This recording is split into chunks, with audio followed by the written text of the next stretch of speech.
Assalamualaikum warahmatullahi wabarakatuh. Berjumpa kembali lagi dengan saya Aulia Hakim di praktikum pengaturan sistem dengan komputer. Pada praktikum kali ini kita akan membahas terkait algoritma K-means. Algoritma K-means ini termasuk dalam kategori algoritma unsupervised learning dan dapat digunakan untuk menyelesaikan berbagai permasalahan terkait clustering. Kenapa algoritma K-means ini dikatakan algoritma unsupervised learning? Karena dalam proses learningnya, algoritma K-means ini mendapatkan dataset yang tanpa label. Bandingkan dengan algoritma yang sudah kita pelajari sebelum-sebelumnya, dari mulai regresi linear sampai KNN, semua dataset itu ada label, ada feature dan ada label. Ada variabel independen dan variabel dependent. Semisal pada regresi linear terdapat masukan berupa vektor x1, y1, x2, y2 dan seterusnya. Di mana x1 itu merupakan variabel independen atau feature dan y1 merupakan variabel label atau dependent. Sedangkan di K-means itu hanya ada sekumpulan data tanpa ada data label. Itu yang menjadi pembeda antara K-means dengan algoritma sebelumnya. Semisal contoh pada gambar berikut ini, pada gambar pertama ini adalah sekumpulan data. Jadi dataset yang diterima oleh K-means itu adalah data seperti ini. Jadi hanya ada data-data saja tanpa ada keterangan label. Kemudian data-data tersebut akan dicek feature-nya, akan diketahui data-data atributnya apa saja. Data-data atribut itu atau feature-feature itu yang akan menjadi penentu saat melakukan learning. Karena tujuan dari K-means itu adalah melakukan clustering atau membagi beberapa grup atau kelompok dalam suatu atau dalam sekumpulan data, maka harus diketahui terlebih dahulu feature-featurenya. Dilihat di sini dari step 1 ini sudah diketahui fitur-fiturnya. Di step kedua dan seterusnya, komputer akan melakukan learning terhadap data itu dan mengelompokkan berdasarkan jumlah klaster yang sudah ditetapkan sebelumnya. Misalkan jumlah klasternya itu ada 3 seperti ini, maka data-data atas kumpulan data ini akan dibagi atau dikelompokkan menjadi 3 grup atau 3 kelompok atau 3 klaster. Seperti tampilan ini. Yang tadinya ini satu sekumpulan data penuh, kita nggak tahu ini data apa, atau kita nggak tahu ini klaster mana, kemudian sampai di final results itu diketahui bahwa sekumpulan data orange itu ada di sini, kemudian ada sekumpulan data warna jingga atau ungu ini ada di sini, kemudian ada sekumpulan data warna hijau. Contoh lain, misalkan ada sekumpulan Naruto dan bayangannya ini dan ada musuhnya satu, katakanlah ini adalah Kimimaro misalkan ya. K-means ini akan melakukan clustering terhadap 2 objek ini dengan atribut-atribut atau feature yang melekat di masing-masing data atau objek. Jadi algoritma K-means akan melakukan atau akan mengelompokkan berdasarkan feature-feature yang dimiliki oleh masing-masing objek. Dari tampilan seperti ini, maka sesuai dengan atributnya atau sesuai dengan fiturnya, maka Naruto ini akan dikelompokkan dengan sekumpulan bayangannya sendiri atau sekumpulan Naruto ini. Sedangkan Kimimaro akan dikelompokkan sendiri karena dia mempunyai fitur yang berbeda dengan Naruto. Lebih seperti itu. Di K-means itu tujuannya adalah untuk menemukan grup dalam data dengan jumlah grup yang diwakili oleh variabel K. Contoh lain, semisal kita punya data set berbagai macam bentuk di sini. Sebenarnya kita sudah tahu bahwa di beberapa gambar atau dataset ini terdapat 3 buah klaster ya. Jadi klaster kelelawar, klaster ikan, sama klaster kata. Pada saat kita melakukan clustering menggunakan K-means, maka kita bisa tentukan dari awal katanya sejumlah 3. Nanti yang dinilai atau yang di learning adalah atribut berupa luas dan keliling dari gambar. Kalau dari data-data yang ada di sini, maka yang dihitung adalah luas dan keliling gambar yang berwarna putih. Ini kan hanya ada black and white, maka yang dipakai buat acuan adalah seberapa besar atau seberapa luas daerah warna putih yang ada di dalam satu frame. Untuk tahapan dan algoritma K-means, itu yang pertama adalah Anda tentukan terlebih dahulu klaster yang diinginkan atau K. Misalkan dalam sekumpulan data ini kita tentukan dari awal, oh ada 4 klaster ini, maka K-nya kita tentukan 4 buah. Kemudian alokasikan data ke dalam klaster secara random.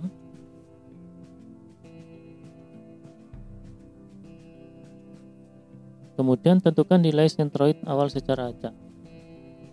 Nilai sentroid awal ini sebenarnya bisa kita lakukan, kita pilih secara manual ataupun bisa kita pilih secara otomatis dengan cara acak. Tentu saja nilai sentroid awal ini merupakan nilai salah satu data yang ada di dalam kumpulan data ini. Jadi acaknya di sini adalah tetap dalam data-data yang sudah ada, bukan di luar data. Kemudian hitung jarak tiap data tersebut dengan masing-masing sentroid. Jadi yang kita sudah tentukan misalkan 4 data tadi, maka kita tentukan semua data itu terhadap sentroid itu. Kita bisa menggunakan persamaan Euclidean distance atau city block, Gaussian correlation maupun Hamming untuk menentukan jarak antara objek satu dengan yang lainnya, atau antara objek dengan sentroidnya. Kemudian setelah didapat nilai terdekat dengan masing-masing sentroid, maka itu jadi klaster baru. Kemudian dilakukan nilai rata-rata terhadap sekumpulan data di masing-masing klaster tadi.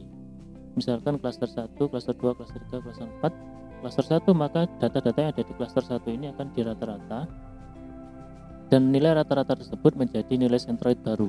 Kemudian dilakukan perhitungan ulang lagi dari awal sampai nanti ketemu nilai sentroid itu tidak berubah, jadi tetap dinilai itu, maka proses learning terhadap data tersebut menggunakan K-means itu sudah selesai. Atau jika iterasi sudah tercapai, misalkan dilakukan iterasi dengan batasan 100 kali iterasi atau 100 kali perulangan, maka setelah 100 kali perulangan sudah selesai, ya sudah, maka itu data clusteringnya. Seperti itu. Oke, akan kita lanjutkan di praktek. Oke, langkah pertama yang harus Anda lakukan adalah Anda buka IDE Spider terlebih dahulu. Kemudian seperti praktikum sebelumnya, kita import terlebih dahulu Pandas, oke, kemudian nampingnya juga ya.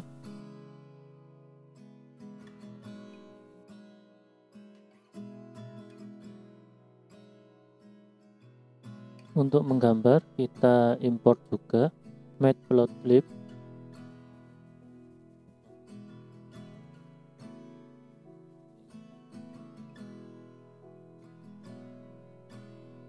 Kemudian kita manfaatkan kembali library Seaborn.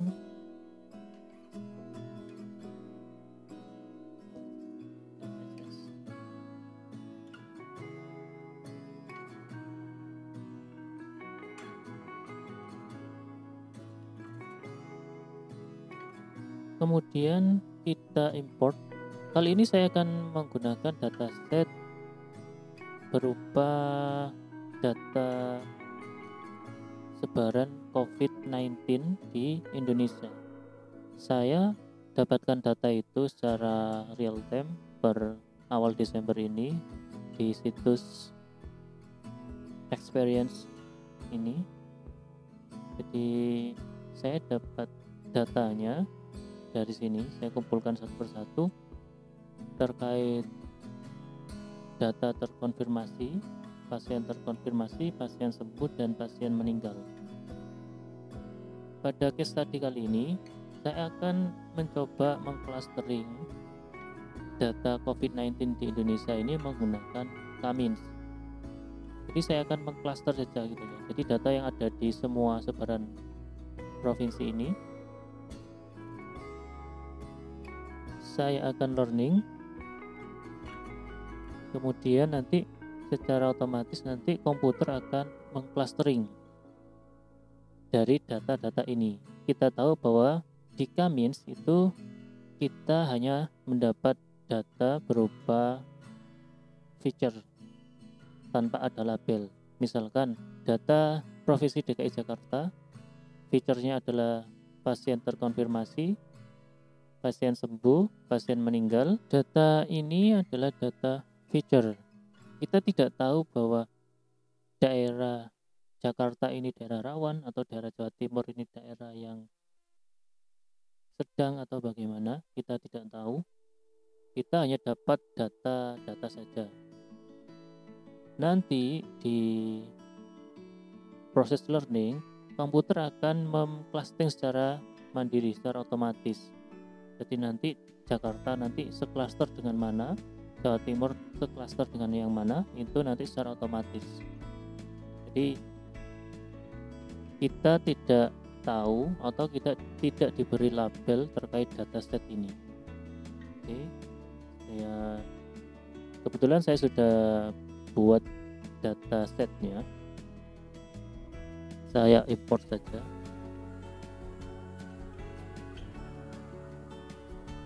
Saya buat variabel dataset pd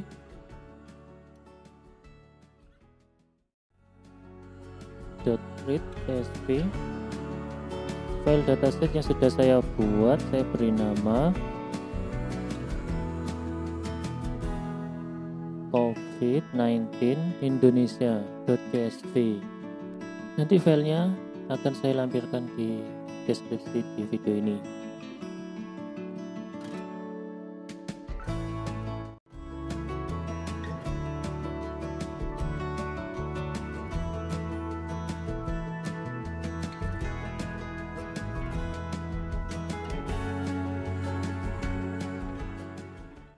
Kita coba terlebih dahulu, kita save, kemudian kita running.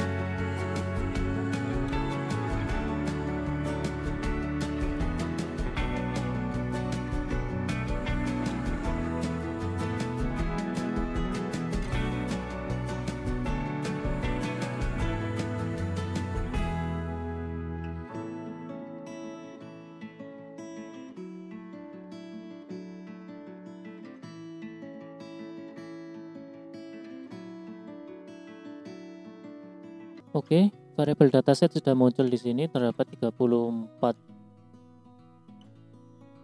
instan dan 4 kolom. Kolom itu antara lain kolom provinsi, terkonfirmasi, sembuh, dan meninggal. Dengan keterangan atau info untuk provinsi itu data tipenya adalah objek. Kemudian untuk kolom terkonfirmasi itu data tipenya adalah float, sembuh itu float juga, kemudian meninggal itu juga float. Kita cek di sini datanya.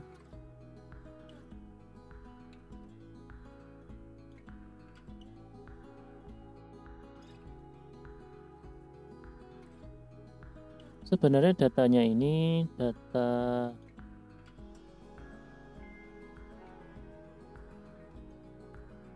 tidak ada komanya ya. Ini sebenarnya 140.000, ini juga 2000, kemudian yang lainnya 15 dan sebagainya. Kita lihat di sini datanya ini masih mempunyai interval yang cukup berbeda antara kolom satu dengan kolom yang lain, antara feature satu dengan feature yang lain mempunyai interval yang lumayan agak berbeda. Misalkan di feature meninggal ini dari puluhan sampai ribuan, tapi di terkonfirmasi itu dari ribuan sampai ratusan ribu. Maka nanti feature ini harus kita lakukan pre-processing data, kita scalingkan ya. Kalau dilihat di sini tidak ada data yang kotor, maka kita hanya perlu untuk men-scaling data yang ada ini. Oke, kemudian kita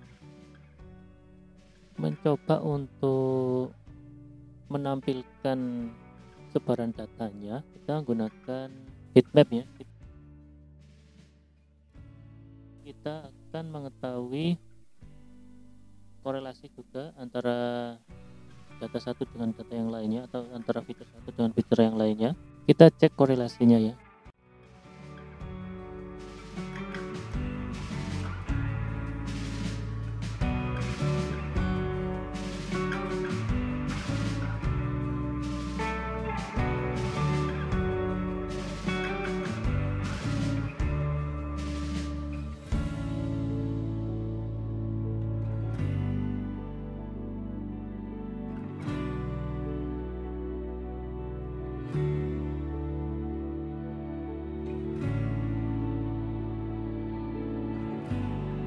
Save, kemudian kita running.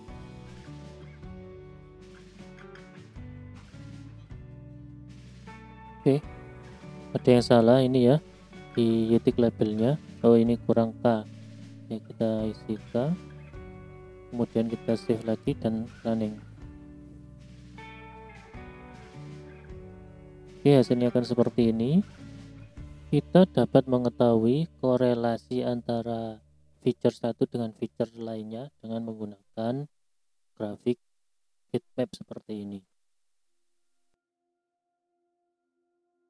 Jadi antara konfirmasi dengan meninggal, antara sembuh dengan meninggal, antara meninggal dengan meninggal ini, jadi yang punya korelasi yang cukup besar satu sama lain adalah antara feature terkonfirmasi dengan meninggal ini ya. Jadi antara konfirmasi dengan meninggal itu korelasinya cukup lumayan tinggi daripada terkonfirmasi dengan sembuh. Kalau kita lihat dari grafik seperti ini.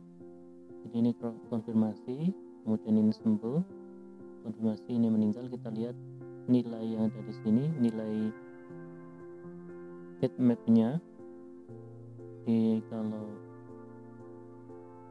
semakin cerah warnanya itu berarti semakin tinggi nilainya atau korelasinya semakin tinggi. Oke, di pertemuan kali ini kita akan membahas terkait clustering ya. Jadi clustering yang kita clustering adalah provinsinya. Kita lihat tadi untuk proses clustering, dataset kita itu kan ada 4 feature. Jadi ini 0, 1, 2, 3. Yang kita pakai untuk learning yaitu feature yang 1, 2, 3 ini. Untuk yang indeks 0 ini tidak perlu kita learningkan, karena yang kita learningkan, kita butuhkan adalah feature ini. Kita bisa terlebih dahulu.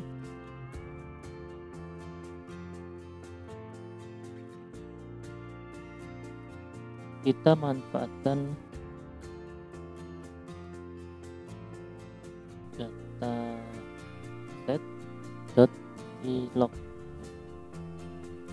Ini barisnya kita pakai semua, akan tetapi untuk kolomnya kita gunakan indeks yang mulai nomor pertama dari 4 kolom.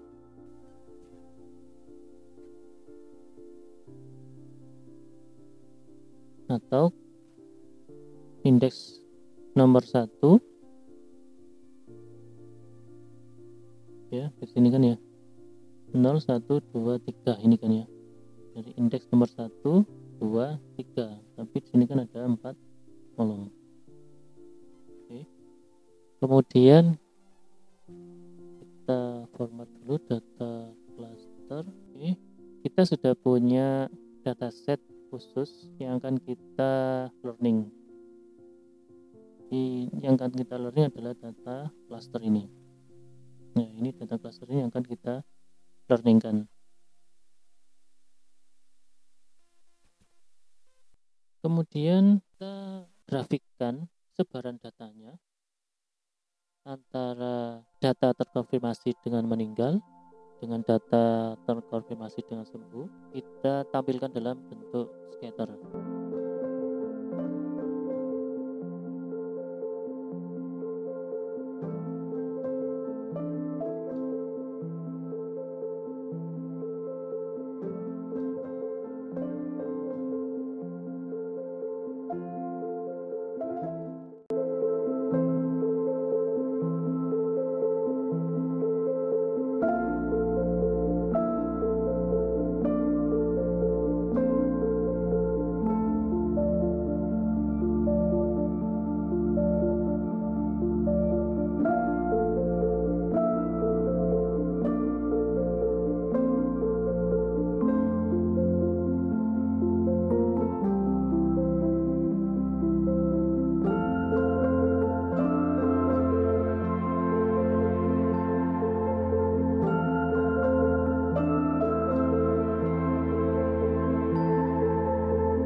Di sini kita sudah mengetahui sebaran datanya antara provinsi dengan kasus terkonfirmasi dan meninggal gitu ya. Sekarang kalau kita grafikkan juga antara yang terkonfirmasi dengan sembuh.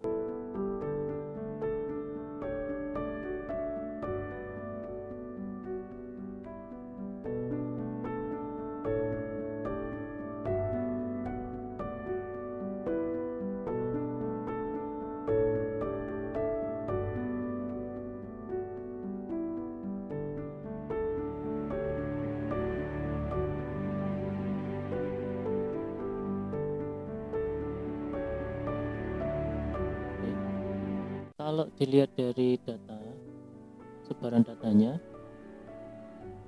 provinsi dengan kasus terkonfirmasi dan meninggal dengan provinsi dan terkonfirmasi sembuh itu punya sebaran data yang berbeda. Jika kita melihat dari terkonfirmasi dengan sembuh, maka sebaran datanya seperti ini, sudah agak jelas terkait clusteringnya, di mana provinsi yang mempunyai sebaran data atau provinsi yang menangani kasus COVID ini terkonfirmasi dan sembuh gitu ya, nanti diklusteringkan, atau nanti clustering untuk terkonfirmasi dan meninggal. Kalau kita buat satu persatu nanti seperti ini sudah terlihat ya, cukup jelas kalau kita clusteringkan. Tapi kan kita punya 3 buah feature. Pasien terkonfirmasi dan meninggal dengan pasien terkonfirmasi dengan sembuh di masing-masing provinsi itu nanti akan jadi satu, dan kita akan clusteringkan semuanya jadi satu secara otomatis oleh komputer nanti yang mengklasterkan. Jadi yang cluster provinsinya itu adalah komputernya secara otomatis. Jadi nanti kan ada 3 feature, nanti dicari sentroidnya yang terdekat itu berdasarkan 3 feature itu. Langkah selanjutnya adalah kita merubah data set yang sudah kita punya. Data cluster ini akan kita rubah, yang tadinya dalam bentuk data form kita rubah menjadi dalam bentuk array. Kita buat variabel data array, kemudian kita manfaatkan library numpy.array, kemudian kita rubah data cluster tadi yang sudah kita buat tadi menjadi array. Kemudian kita coba print. Kita save dulu, kemudian kita running.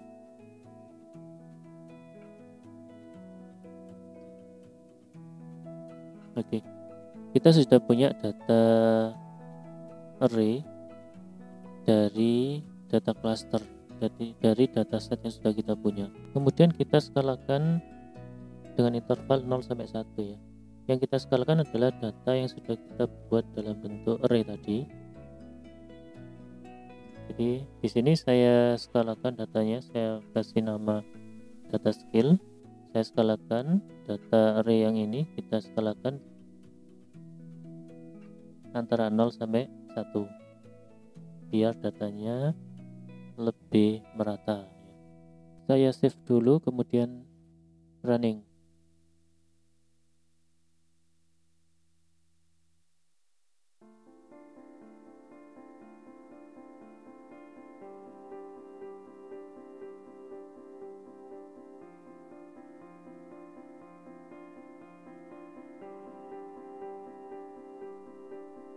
Kita cek.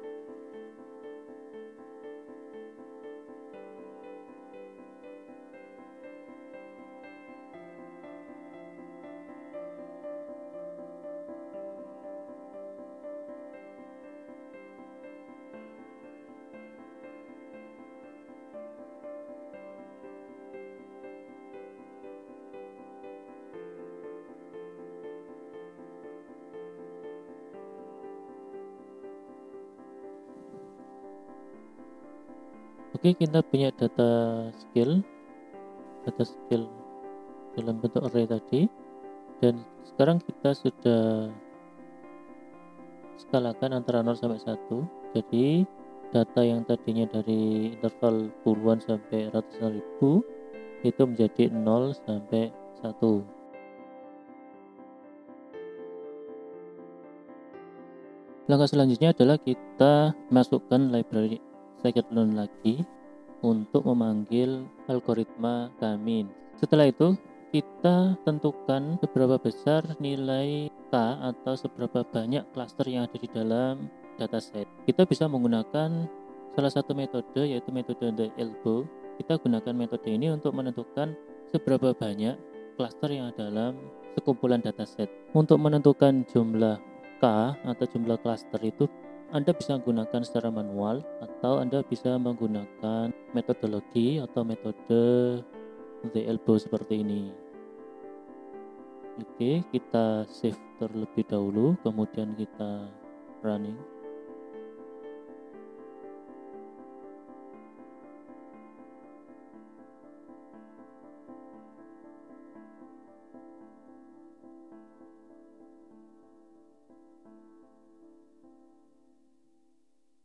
Oke, dilihat dari grafik the elbow ini,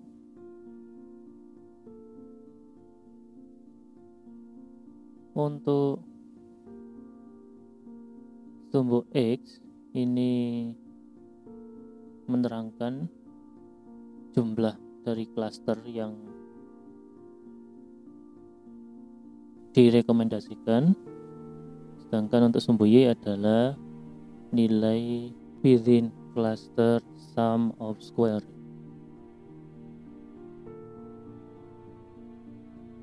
dari grafik ini kita bisa menentukan nilai yang paling bagus itu adalah pada saat ada garis ini, grafik ini yang mulai menekuk ya.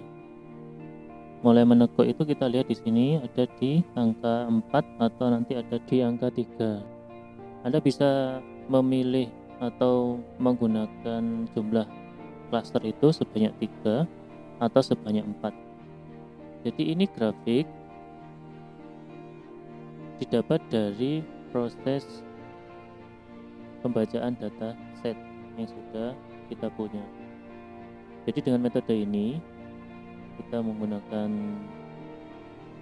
K-means.inertia, kita akan ambil nilai K atau cluster itu sebanyak 4 di sini ya, di perpotongan ini atau di mulai menekuk ini ya di sini.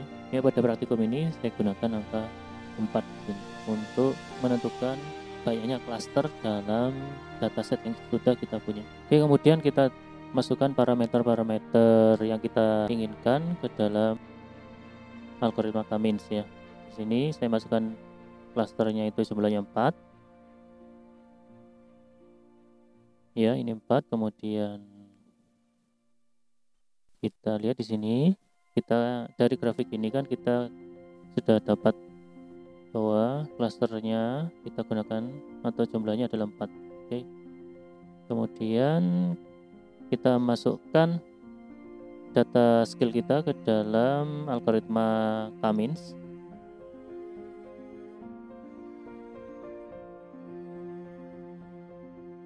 Kemudian tidak lupa labelnya kita masukkan ya. Jadi kita buat variabel label. Jadi variabel label ini adalah variabel yang isinya label yang akan kita learningkan. Nah, kita save dulu, kemudian kita teruskan. Ingat, nah, kita print dulu centroid dari masing-masing, kemudian kita running.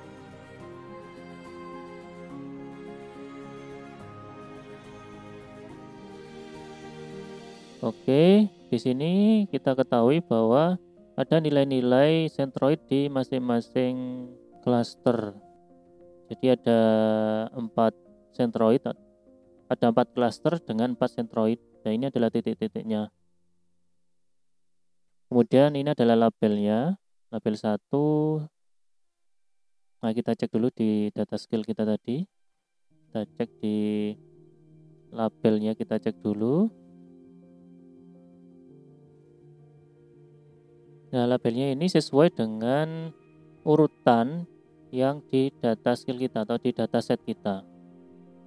Kita cek dulu di data cluster kita. Nah, ini urutannya sama. Untuk indeks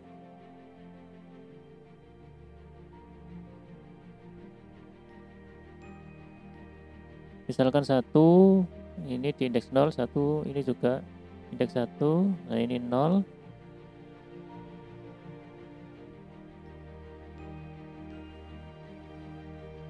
Intinya kalau indeks 0 di data cluster, di label juga indeks 0. Oke. Kita cek terlebih dahulu di data setnya. Di sini ada indeks 0, 1, 2, 3. Ini 0 itu provinsi. Yang ketiga itu yang meninggal. Dan nanti kita akan masukkan label itu di dalam kolom di dataset data frame ini ya. Kita masukkan dengan cara kita masukkan dataset, cluster sama dengan data K-means labels, kemudian data head. Kita save, kemudian kita run.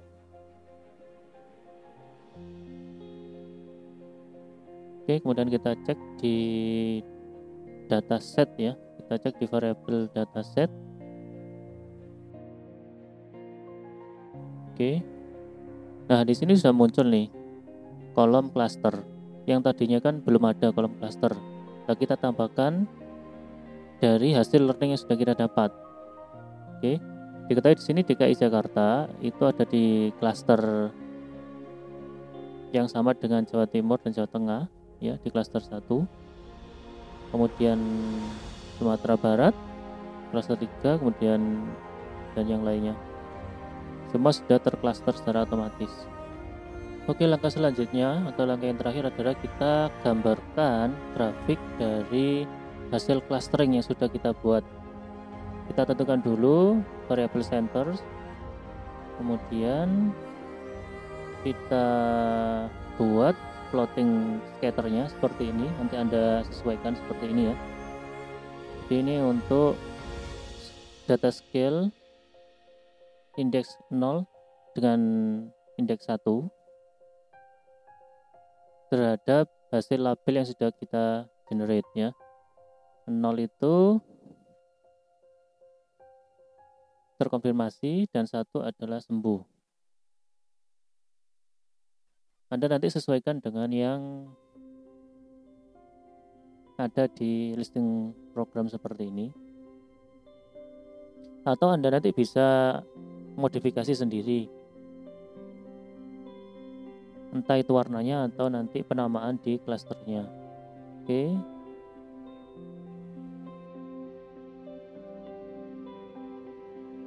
kita save, kemudian kita running, kita cek gambarnya. Oke, di sini gambar grafik sebaran datanya atau hasil clusteringnya sudah kita dapatkan. Yang merah itu cluster A, kemudian biru cluster B, kemudian yellow cluster C, green cluster D ya.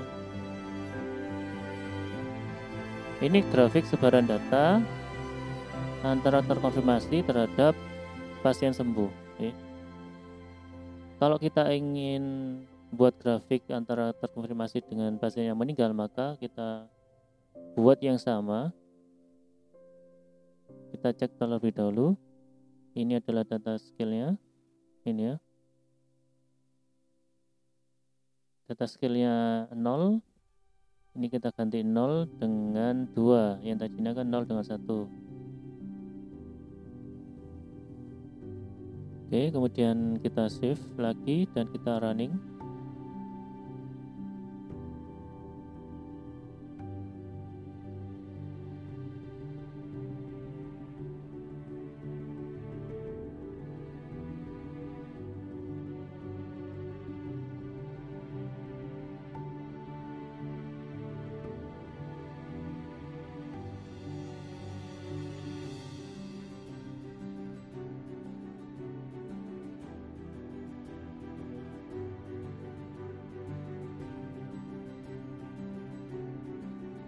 Ini terkonfirmasi dengan meninggal itu grafiknya seperti ini. Jadi sebaran datanya untuk clusteringnya seperti ini.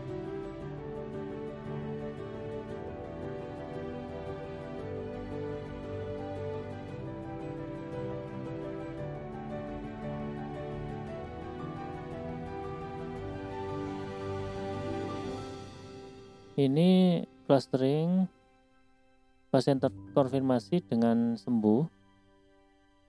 Untuk sentroidnya masih tetap seperti itu di titik-titik itu, akan tetapi untuk proses visualisasinya itu bisa kita perbandingkan antara terkonfirmasi dengan sembuh, antara terkonfirmasi dengan yang meninggal.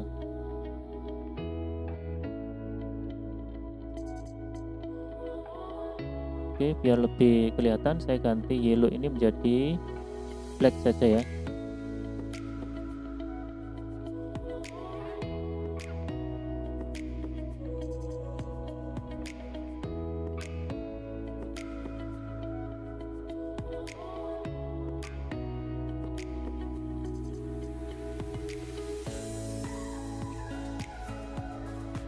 Oke, saya save, kemudian saya run.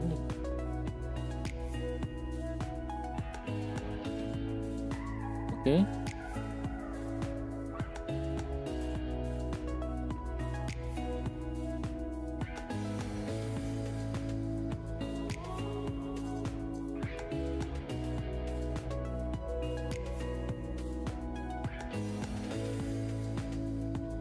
kita sudah dapat melihat dengan jelas titik sentroidnya dan sebaran datanya serta klaster-klaster COVID-19 yang ada di Indonesia berdasarkan data yang sudah kita punya tadi ya di dataset seperti itu.